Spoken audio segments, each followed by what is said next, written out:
This is Get Real with Bob and Stacy, the show that helps you learn about the mortgage and real estate markets. Get the inside scoop from their expert list of guests and have some fun along the way. Now, here's Bob Gallagher and Stacy Alcorn.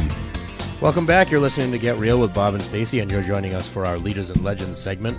Our first guest today is Dr. Lance Casazza, author and motivational speaker. Welcome to the show, Lance. I appreciate you having me. So I want to give everybody some background on Dr. Lance Casazza. In 2001, he graduated valedictorian of his class and president of his college. After securing a loan from his parents, he opened his practice in June of 2002, and 4 years later, he was trying to find a way to tell them he could not pay them back. Confused, lost, and desperate, he turned to coaching, and he turned his life around. It was during this journey of self-development that he pledged to share the knowledge he attained with as many people as possible. He now runs one of the most successful chiropractic practices in the country and has written multiple books, including Be the Hammer, Not the Nail, and his more recent book, Habits and Attitudes. He serves individuals through personal development as the president of EQ Coaching. While he relishes the opportunity to teach what he's learned, he's humbled by the understanding that the road to success is always under construction. So tell us about your new book, Habits and Attitudes. What is it about? Well, what I've learned through reading all the books and listening to all the tapes and hearing all the speakers is that it's relatively kind of the same thing. I mean, everything that they talk about is kind of in the same general idea. And what I've noticed the struggle I have was getting people just to do anything.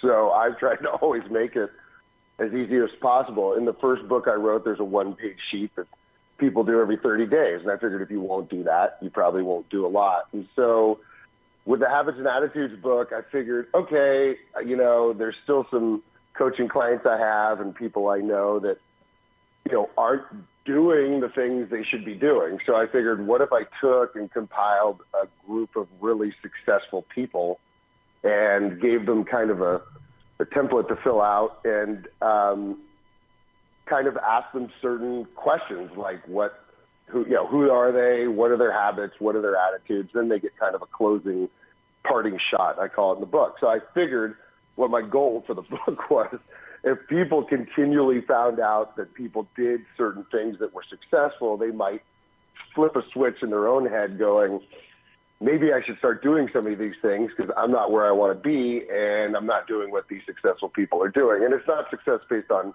money or anything. I think if you look at the individuals in the book, while I'm sure most of them do well financially, there's almost no talk of money or anything monetary or property in the book. So it's so interesting. I just had a talk with a real estate agent yesterday, and we were talking about, he's tripled his business every year for the last 2 years, and he plans on tripling it again this year. And I said, what's the difference? And he said, I started adopting good habits. And we had this whole conversation, for example, that one of my habits is instead of listening to music in the car, I always listen to self-help or some sort of book, so I'm always learning something. Instead of watching TV at night, I'll read a book. What are some of the little teeny habits that you think somebody could, listening right now, a small tweak they could make to have a massive impact in their life? Oh, God. It's funny you say that because what I continually hear from people that don't do this kind of stuff is they don't have time, or they just kind of don't believe in that kind of stuff. So you can not believe in gravity, but it does exist. Right. And this stuff does work. And so the time thing, I think, is the one that people have to get over the most. And what I would suggest, which is when I tell people this, when my coaching clients start with me, they turn their TV off for 30 days. And when I first did that, when I was getting coached, I was literally bored. I mean, I was looking around the house for things to do because so I started reading because there was nothing, I didn't have anything to watch. Right. So the average person watches 6 hours of TV a day. When I tell people that, they don't believe me because they start wondering, how is that even possible? Right. You know what I mean? But so if you literally just were to turn your TV off you would have to replace that TV time with things to do. And so hopefully you would start listening to CDs, or you would start reading, good books or things like that. But that is a simple one. The other one that probably is the most common in the book and is probably the most important in my opinion is, what do people do when they start their morning? The first thing they do, I ask people this, and they do it, and they don't even know it, they do it. Mm-hmm. They press the magic button on their phone. They press that button on their phone, and they get an alert, and it says, 15 killed in Paris, and that's how you start your day. Right. You've got to be kidding. You got to be kidding me. So what I have by my side is I have a list of, like a little gratitude list, and I just read through it. I mean, I've got it memorized now, my health, my office, running water, just things like that. So if you start the day giving gratitude, I use the term 2 arms, 2 legs. When people ask me, like, you're always in a good mood, how's that possible? I have 2 arms and 2 legs. There's a lot of people who don't. I mean, it's kind of simple, but so TV off and a gratitude list, I mean, that's where I would start. And anybody, you don't need anybody to do that. In fact, if you turn your TV off, you're going to save yourself money. Yes, absolutely. I think it's like mind shift too. So for example, like the simple shift of having positive self-talk, I will say one thing that has had a massive impact in my life, and this is going back many years. I had read Shad Helmstetter, What You Say When You Talk to Yourself. And like just the mind shift of telling yourself every day when you wake up. I used to be that person that said, I have no idea how I'm going to get it all done today. There's not enough time. Now I wake up every day and I say there's more than enough time to get everything done today. And guess what? I always get everything done. So it's just mind shift. When I do talks, the first thing I do to set things up is I ask people to hold their goals up. Now, I have my goals in my wallet all the time. It's on my fridge. I always have it on me. I believe physically having it on me makes a difference. But anyway, I go to talk and I say, hold your goals up really quick for me. And people literally start looking at each other like they had an assignment, or were we supposed to bring this? Or, so most of them don't have them written, and I know none of them have it on them. So it sets up perfectly for me. And I tell me, let me step back. Whose goal was it to make it through the day yesterday? And then a bunch of people laugh and raise their hands because that's how people get up. That's the goal they set. I just need to get through the day. Wow. And congratulations. They've been hitting that goal every day. Yes. So why don't we raise the bar a little bit, and put some things down? And so they don't even realize it's literally a bunch of does. This whole genre is does. And when you tell people, they feel idiotic because there's no secret. Mm-hmm. It's just doing it. And that's where it comes back to this Habits and Attitudes book. And all the books and all these guys and all these gals that do these talks is just trying to resonate with you in a way that you'll do it. And some people do and some people don't. And you just have to find the people that you get or that works for you. Right. How many of your clients never turn the TV back on again or limit it to some degree? I would say a really good amount. Because, see, when I'm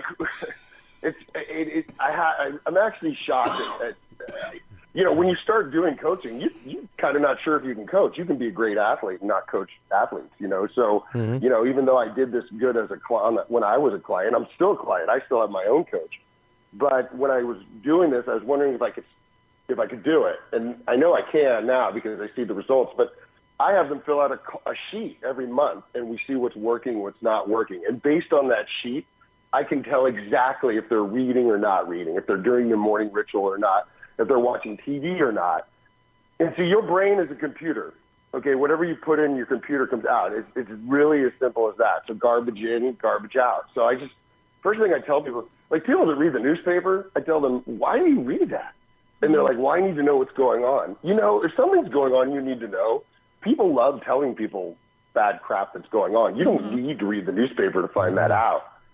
So I would say a lot of my clients really don't go back. The only ones that I would say do watch sports. And I give them a little bit of a pass on that because I feel like that's people achieving goals, striving to do stuff. So I think, that one I'll give them a little window on, and maybe because I'm a past athlete, I don't want to be a phony on it. But most of them don't really miss it, quite honestly.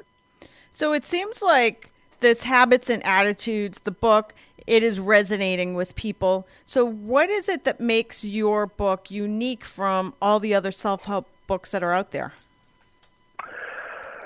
I read a lot. So I read, my goal is to read a minimum 2 books a month, and I do that pretty easily. So, but what I notice I do, which is kind of weird to me, is that it's not that I don't enjoy reading, but when I read, I look at how long the chapter is because I want to know how much I'm reading. So it's like a clock. And so I don't know why I do that, but I'm glad when I get done with the chapter. And I don't know why my brain works that way. So I think a lot of people don't read books because they are too thick or they're too this or they're too that. So I think what is nice about this book, so when I did, and I don't know, there's all these little hidden things that I do that I think are kind of cutesy and maybe they don't make a difference. But like in the Be the Hammer, Not the Nail book, there's 110 tools, for life. Wow. So I thought, okay, give 110%, blah, blah, blah, blah, blah.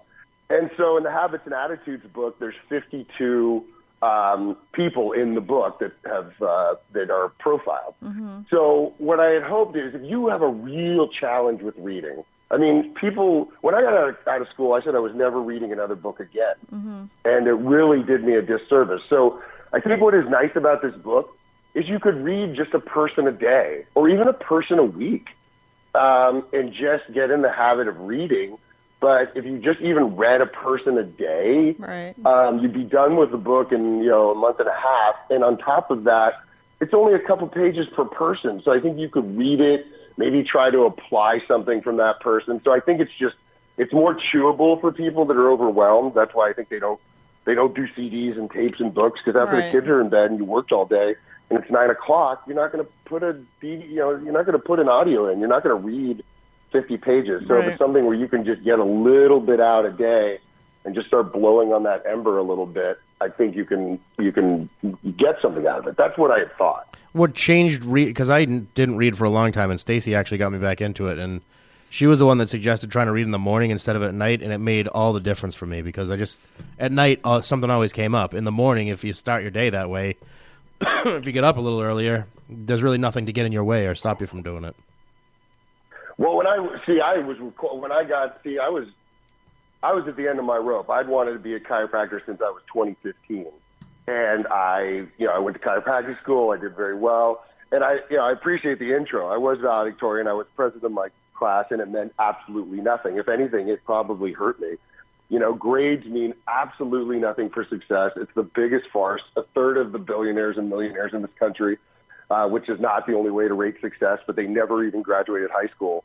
So, when I got into coaching, I was at the end of my rope. So when the coach said, I want you to read this book, I made a decision because it was expensive. My coach is really, really expensive.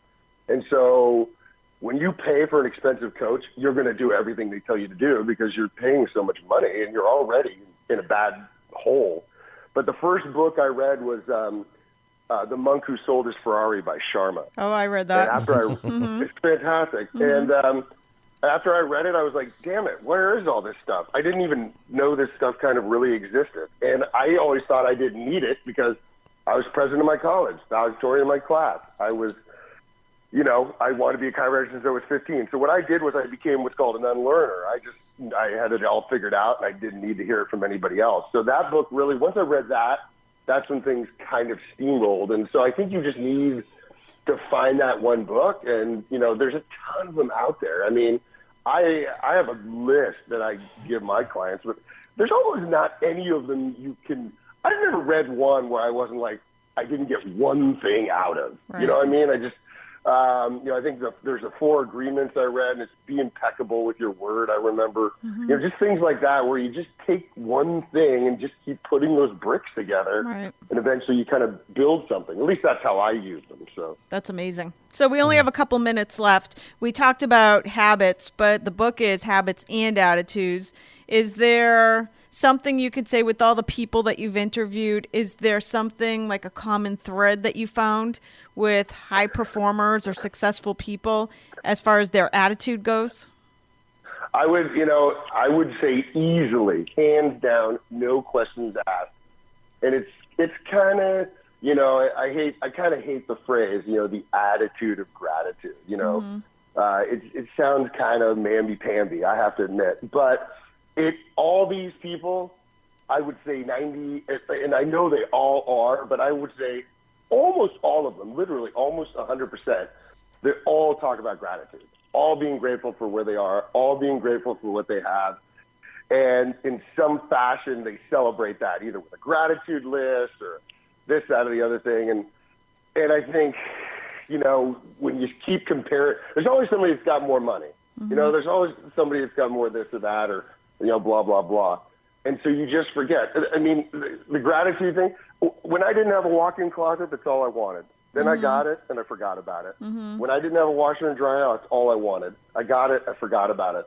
So if you remember these things that you wanted so bad and got, it just puts you on a different plane. And I would say that's where all these people are locked in, easily. Their habits come eventually, I think, because of their attitude, and their attitude is set with a foundation of just being grateful. And they almost all have either lists or journals, or they all of them. That is easily the binding force between all these people. Wow. Great stuff. So this is Dr. Lance Casazza. His book is Habits and Attitudes. Where can people pick up the book or learn more about your coaching? Well, I appreciate you asking. It is on Amazon. It's also on Kindle, so you can make your life very easy by doing that. My first book, it was weird. 2010 wasn't even really, Kindle stuff wasn't really happening back then. But now I've got it with that. It has made life that much easier. My coaching website is eqcoaching.life. We've got a really cool event going on in Cabo in January of 2018 with 12 speakers. You fly down on a Thursday, and it's a nice balance of speakers and relaxation. You come home on a Monday. So if I had to plug anything, that's probably the thing I would like to get out there. Awesome. Great stuff. Habits and Attitudes, Dr. Lance Casazza, eqcoaching.life. Thank you for joining us today. Thanks, Lance. I cannot thank you enough. I really, really, really appreciate it. Great. We're going to take a quick commercial break. We'll be back with more Get Real after this.